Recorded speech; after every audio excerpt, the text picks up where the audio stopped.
terms of dollars, $3 billion, $533 million.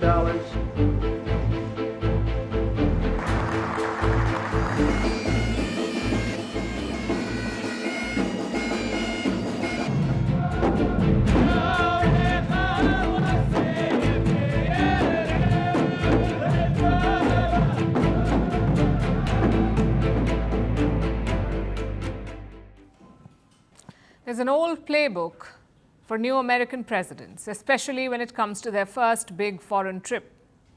You shake hands in London, maybe share a polite chuckle with Canada, or pay a visit to Mexico City. Most American presidents have followed this, but not Donald Trump. He first became president in the year 2017 and tossed this playbook out the window. Trump's first foreign trip as president was to Saudi Arabia. And now he's in the White House again for a second term. Guess where he's heading first? Back to Saudi Arabia. Reports suggest that Trump will visit the kingdom in the month of May. That will be his first foreign trip as US president. Which brings us to the question, why Saudi Arabia? Why does Trump keep going there first? And what does he hope to achieve? Let's start with the last one. What does he hope to achieve? If there's one thing that Trump loves, it's a big flashy deal. That's what he got in 2017. He landed in Saudi Arabia, he got a grand reception, and he secured a $450 billion investment. In this day, I just want to thank everybody, but tremendous investments into the United States, and our military community is very happy, and we want to thank you and Saudi Arabia. Hundreds of billions of dollars of investments into the United States and jobs, jobs, jobs. This time he's outdoing himself. Riyadh has pledged to invest $600 billion in the US, $600 billion, but Trump is not happy. He wants $1 trillion. 1 trillion, that's one with 12 zeros, and that's what Trump hopes to achieve on this trip. Of course, when and how this money flows is an entirely different story. But this is not just about the money. It's the way Trump does business. He doesn't like slow, bureaucratic diplomacy. He likes big numbers, catchy headlines, and immediate results. In 2018, Saudi Crown Prince Mohammed bin Salman was in the White House, and Donald Trump came with a chart. It showed the American weapons sales to Saudi Arabia.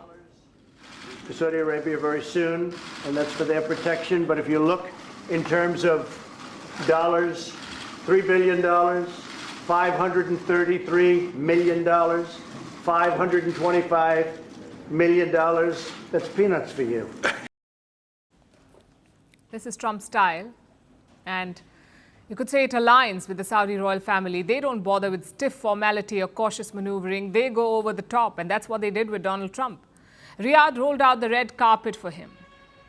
They made him feel like a king with their gold-plated receptions, their lavish banquets, and their sword dances. So Trump got his multi-billion-dollar deals, and Saudi Arabia got political support. That's how they played it the last time. And they seem to be gearing up for round 2. Now, to be fair, Trump is not the first US president to cozy up to the Saudis. Washington has been cutting deals with Riyadh since the 1940s.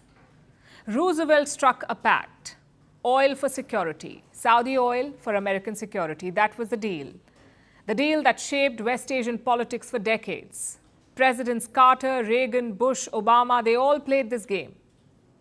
But things hit a rough patch with Joe Biden. He started on a bad note with the Saudi royals, and he could never really mend the ties. Now Biden is out, Donald Trump is back in office. He wants to take it to the next level.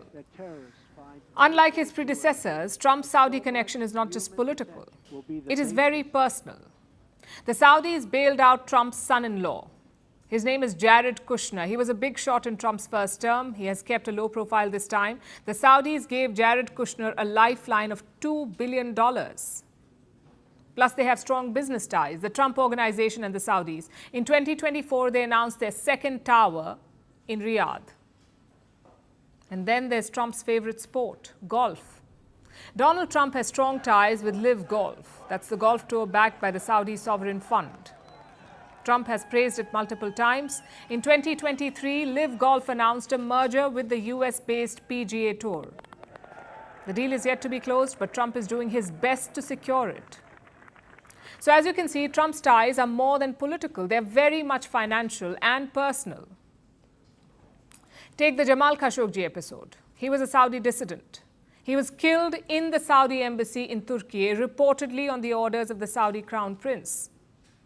When the case came to light, every Western nation isolated the Saudi kingdom, but not Donald Trump.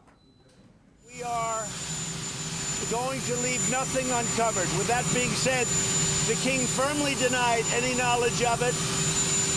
He didn't really know. Maybe, I don't want to get into his mind, but it sounded to me like maybe these could have been rogue killers. Who knows?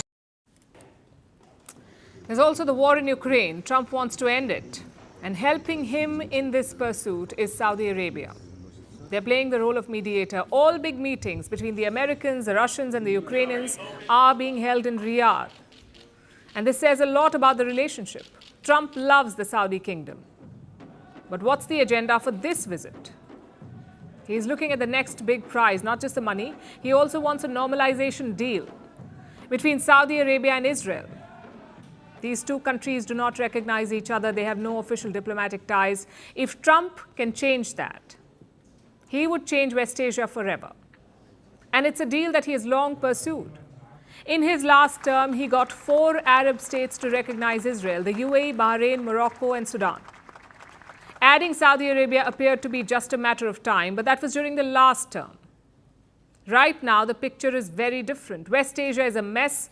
The war in Gaza is raging. The Saudis want a clear path to Palestinian statehood. They cannot be seen as abandoning Gaza after all that has happened in the last year. So normalization with Israel right now would be very tough. Of course, Saudi Arabia would also want something in return, and that's literally the trillion-dollar question. What does Riyadh want? Maybe more military support, maybe advanced weapons, maybe even nuclear technology. We shall find out soon enough. Greeting you with aloha and namaste. I love India. Presence, occupation of a territory by another country pertains to India, what we saw in Kashmir. How do you see Trump's America? Yes, the current administration behaves differently from the previous administration.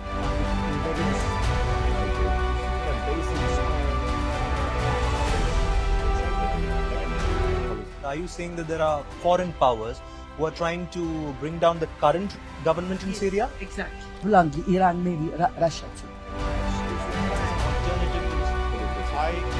Prime Minister Modi committed to South-South, cooperation.